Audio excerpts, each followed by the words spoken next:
الصلاة والسلام علیک یا رسول اللہ، الصلاة والسلام علیک یا حبیب اللہ۔ بسم اللہ الرحمن الرحیم۔ حضرت انس رضی اللہ تعالی عنہ سے روایت ہے، جناب محمد رسول اللہ صلی اللہ علیہ وسلم نے فرمایا، من رفع قرطاسا من الارض فیہ بسم اللہ الرحمن الرحیم اجلالا لہ ان یداس کتب عند اللہ من الصدیقین خفف عن والدیہ وإن کان من المشرکین۔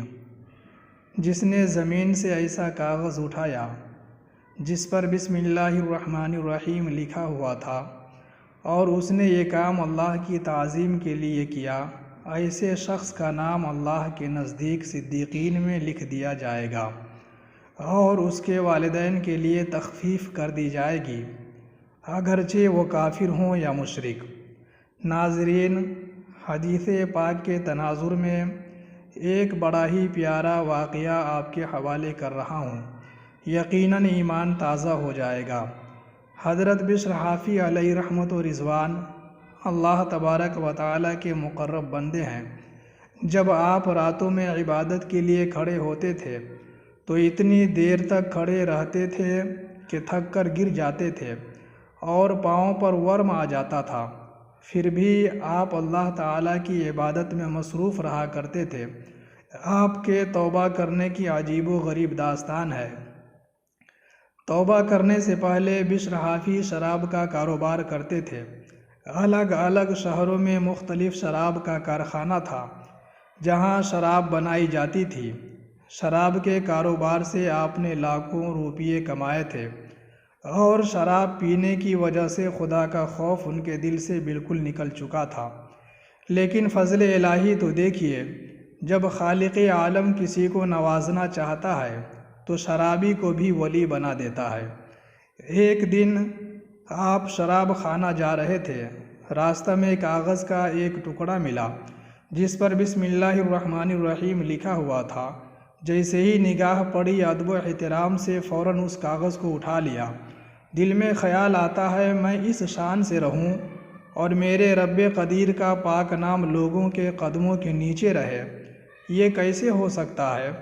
آپ اس کاغذ کے ٹکڑے کو گھر لے کر آ گئے، عطر میں بسایا، خوشبو لگایا اور اسے چوم کر بلند مقام پر رکھ دیا۔ مؤدبانہ انداز میں سامنے کھڑے ہو گئے اور عرض کیا، اے میرے پروردگار کے مقدس نام، تیرا مقام وہ نہیں تھا بلکہ تو بھی بلند ہے اور تیرا مقام بھی بلند ہے۔ بشر حافی اپنے گھر میں الحاح و زاری کر رہے ہیں اور خدا کی رحمت عرش بری پر مچل رہی ہے۔ اللہ تبارک و تعالیٰ کو بشر حافی کی یہ بات پسند آ گئی اور فرشتوں سے فرمایا، بشر نے میرے نام کو بلند کیا ہے، ہم بشر کا نام بلند کریں گے۔ اس نے میرے نام کو چوما ہے، ہم اسے شراب نہ پینے دیں گے۔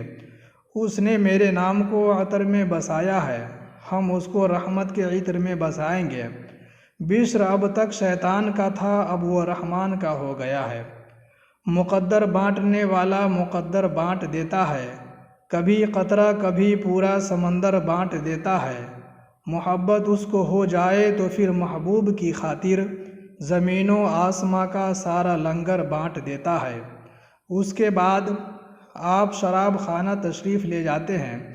ابھی جوتا اتار کر بیٹھے ہی تھے کہ کسی نے دروازے پر دستک دی۔ جب آواز دی تو بشر نے نوکروں سے کہا کہ اسے کہہ دو یہ ملاقات کا وقت نہیں ہے، پھر کسی وقت آنا۔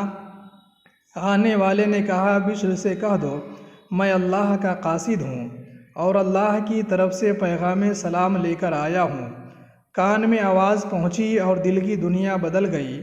سوچنے لگے، مولا میں تیرے رحمت کے قربان، تمام عمر تو نافرمانی میں گزری، صرف بسم اللہ کو بلند مقام پر رکھا ہے تو خدا کا پیغام سلام آ گیا۔ کاش پوری عمر اور عمر کا لمحہ لمحہ یاد الہی میں گزرتا تو اس کے فضل و کرم کا عالم کیا ہوتا۔ یہ سوچا اور ننگے پیر دروازے کی طرف دوڑ گئے۔ دروازہ کھولا تو حیران رہ گئے، اس لیے کہ اللہ کا بھیجا ہوا قاصد اسی علاقہ کا ایک قطب تھا۔ قطب ربانی نے بڑھ کر سینے سے لگا لیا اور پیغام تہنیت سنانے لگے۔ اس کے بعد بشر حافی نے تمام شراب خانوں کو آگ لگا دیا اور سچے دل سے توبہ کر لی۔ ظاہر ہے جس کو شراب معرفت کا جام مل چکا ہو، دنیا اس کی نگاہ میں حقیر سے حقیر تر دکھائی دینے لگتی ہے۔ سچے دل سے توبہ کرنے والا ولیوں کا تاجدار بنا دیا گیا۔ اس کے بعد بشر حافی نے ساری زندگی جوتا نہیں پہنے، اس لیے آپ کو حافی کہا جاتا ہے۔ ننگے پیر رہتے تھے۔ کسی نے آپ سے پوچھا آپ ننگے پیر کیوں رہتے ہیں؟